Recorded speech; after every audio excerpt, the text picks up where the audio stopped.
ಎಲ್ಲರಿಗೂ ನಮಸ್ಕಾರ ಸ್ನೇಹಿತರ. Welcome to our channel. ಇವತ್ತಿನ ಕುಕಿಂಗ್ ವಿಡಿಯೋಸ್ ಅಲ್ಲಿ ನಮ್ಮಮ್ಮ ನಿಮ್ಗೆ ಹೊಸ ಡಿಶ್ ಏನ್ ಹೇಳ್ಕೊಡ್ತಾರೆ ಅಂತ ನಮ್ಮ ತಾಯಿನ ಕೇಳೋಣ. ಅಮ್ಮ, ಏನ್ ಹೇಳ್ಕೊಡ್ತೀಯಮ್ಮ? ಎಲ್ಲರಿಗೂ ನಮಸ್ಕಾರ ವೀಕ್ಷಕರೇ, ಹೇಗಿದ್ದೀರಾ? ಚೆನ್ನಾಗಿದ್ದೀರಾ? ಈ ದಿನ ನಾನು ಪಾಲಕ್ ಸೊಪ್ಪಿಂದ ಚಪಾತಿ ಮಾಡುವ ವಿಧಾನವನ್ನ ತಿಳಿಸ್ಕೊಡ್ತೀನಿ. ಇನ್ಯಾಕ್ ತಡ, ಬನ್ನಿ. ಬನ್ನಿ ಬನ್ನಿ. ನೋಡಿ ವೀಕ್ಷಕರೇ, ಈ ದಿನ ನಾನು ಪಾಲಕ್ ಸೊಪ್ಪಿಂದ ಒಂದು ಚಪಾತಿಯನ್ನ ಮಾಡೋ ವಿಧಾನವನ್ನ ನಿಮ್ಗೆ ತಿಳಿಸ್ಕೊಡ್ತೀನಿ. ನೋಡಿ, ಪಾಲಕ್ ಸೊಪ್ಪು ಹೇಗಿರುತ್ತೆ ಅಂದ್ರೆ ಎಲ್ಲರೂ ನೋಡೇ ಇರ್ತೀರಾ, ಈ ತರ ಇರುತ್ತೆ. ಈಗ ಇದನ್ನ ನಾನು ಒಂದ್ ಕಟ್ಟಷ್ಟು ಚೆನ್ನಾಗಿ ತೊಳೆದು ಇದನ್ನ ಒಂದು ಬಾಣ್ಲೆಯಲ್ಲಿ ಹಾಕಿ ಸ್ವಲ್ಪ ಎಣ್ಣೆ ಹಾಕಿ ಆ ಹಸಿ ವಾಸನೆ ಹೋಗೋವರೆಗೂ ಅದನ್ನ ಫ್ರೈ ಮಾಡ್ಕೊಂಡು ಇಟ್ಕೊಂಡಿದ್ದೀನಿ. ಈಗ ಇದು ಆರಿದೆ. ಇದನ್ನ ನಾನು ಒಂದು ಜಾರ್ಗೆ ಹಾಕೊಂಡು ಪೇಸ್ಟ್ ಮಾಡ್ಕೊಳ್ತೀನಿ. ನೋಡಿ, ಇದನ್ನ ಜಾರ್ಗೆ ಹಾಕೊಳ್ತಾ ಇದ್ದೀನಿ. ಇದಕ್ಕೆ ಏನು ಮಿಕ್ಸ್ ಮಾಡೋದು ಬೇಡ, ನೀರು ಸಹ ಸೇರ್ಸೋದು ಬೇಡ. ಇದನ್ನ ಚೆನ್ನಾಗಿ ಪೇಸ್ಟ್ ಮಾಡ್ಕೊಳ್ಳಿ. ಈಗ ಮಿಕ್ಸಿನ ಆಫ್ ಮಾಡ್ಕೊಂಡಿದ್ದೀನಿ. ನೋಡಿ, ಈ ತರ ಪೇಸ್ಟ್ ಆಗಿದೆ. ನೋಡಿ, ಈಗ ಇದನ್ನ ನಾನು ಒಂದು ಗಾಜಿನ ಬಟ್ಲಿಗೆ ಹಾಕೊಳ್ಳಿ.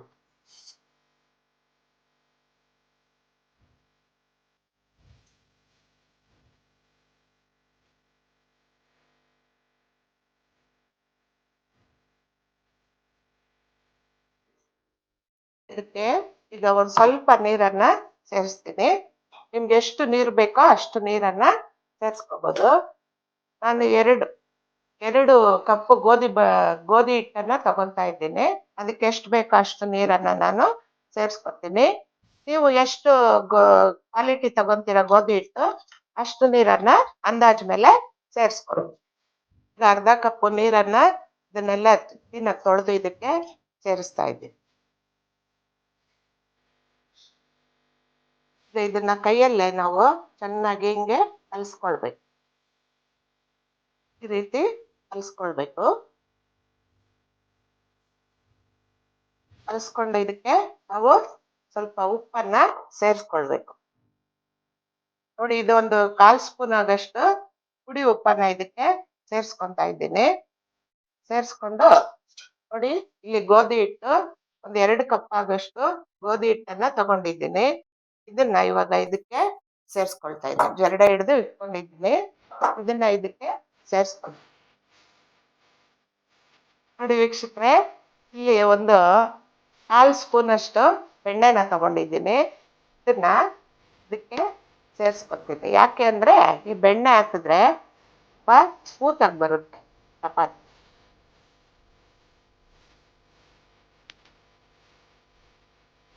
ಇದನ್ನ ಬೆಣ್ಣೆ ಮತ್ತು ಪಾಲಕ್ ಸೊಪ್ಪಿನ ಪೇಸ್ಟ್ ಸೊಪ್ಪಲ್ಲಿ ತರ ಸರಿ ಕಲಿಸ್ಕೊಂಡು ಆಮೇಲೆ ಟೀಯಲ್ಲಿ ಕಲಿಸ್ಕೊಳ್ತೀವಿ.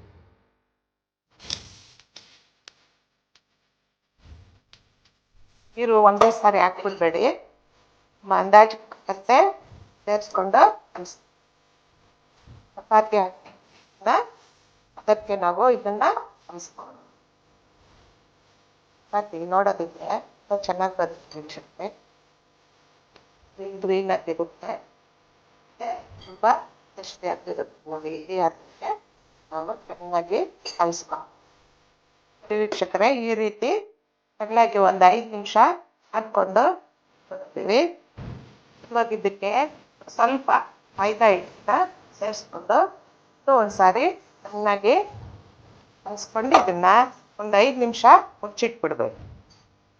5 ನಿಮಿಷ ಅಥವಾ 10 ನಿಮಿಷ ನಾವು ಮುಚ್ಚಿಟ್ಟಂಗೆಲ್ಲಾನು ಚೆನ್ನಾಗಿ ಹದವಾಗಿ ತರಿಸ್ತೀವಿ. ನೋಡಿ, ಈ ಥರ ಚೆನ್ನಾಗಿ ಹಾಕ್ಕೋಬೇಕು ವೀಕ್ಷಕರೇ. ಈ ರೀತಿ ಈ ಹದಕ್ಕೆ ಕಲಸಿಟ್ಕೊಂಡು ಇದನ್ನ ಒಂದು 5 ನಿಮಿಷ ನೋಡಿ ವೀಕ್ಷಕರೇ.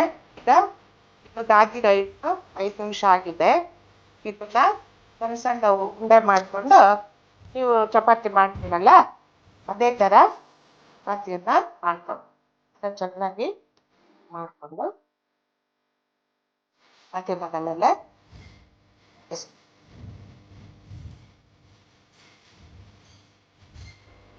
ಈಗ ಸ್ಟವ್ ಹಚ್ಕೊಂಡು ಮೇಲೆ ಒಂದು ತವನ ಓಪನ್ ಮಾಡಿರ್ತೀವಿ. ತವ ಆಗ್ತಾ ಇದೆ.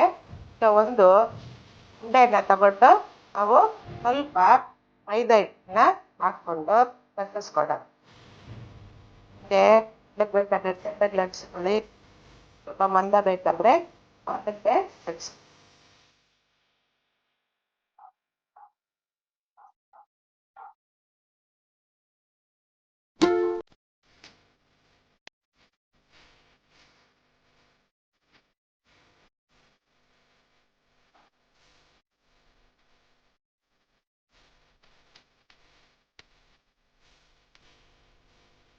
ಅದು ಈ ಚಪಾತಿ ತಿನ್ನಲಿಕ್ಕೆ ತುಂಬ ಮೃದುವಾಗಿರುತ್ತೆ ಮತ್ತು ಟೇಸ್ಟ್ ಚೆನ್ನಾಗಿರುತ್ತೆ. ಪಾಲಕ್ ಸೊಪ್ಪು ಹೀಗೆ ಬೆಳ್ಳಿಗೆ ಬಹಳ ಒಳ್ಳೆಯದು. ಮತ್ತು ಮಕ್ಕಳಿಗೆ ಕೂದಲು ಬೆಳೀಲಿಕ್ಕೆ, ವೆಯ್ಟ್ ಲಾಸ್ಗೆ ಎಲ್ಲದಕ್ಕೂ ಇದು ತುಂಬ ಒಳ್ಳೆಯದು. ನೋಡಿ ಈ ಥರ ಇದ್ದಿದೆ. ಈಗ ಆಮೇಲೆ ಎಣ್ಣೆ ಹಾಕೋದೇನು ಬೇಡ, ಹಾಕ್ತಾರೆ. ಸ್ವಲ್ಪ ಫ್ಲೇಮು ಜಾಸ್ತಿ ಮಾಡ್ತೀನಿ.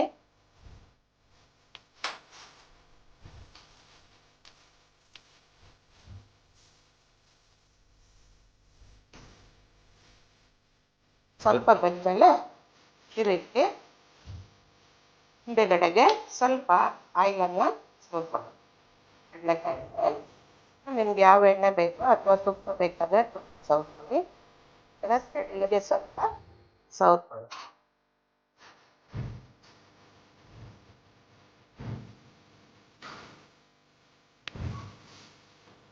ಕಡೆಗೆ ಸ್ವಲ್ಪ ಎಣ್ಣೆಗೆ ಚೆನ್ನಾಗಿ ಬೇಯ್ತಾ ಇದೆ ಅಲ್ವಾ, ಚೆನ್ನಾಗಿರುತ್ತೆ. ಆ ಕಡೆ ಮನೇಲಿ ಇದನ್ನ ಹಾಕ್ಕೊಂಡು ಮಕ್ಕಳಿಗೆ ಕೊಡಿ. ನೀವು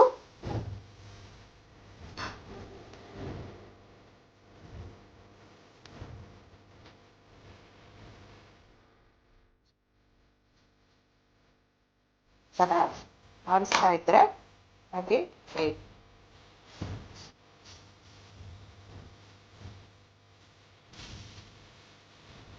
ಕೊಂಡು ಬರ್ತಾ ಇದೆ.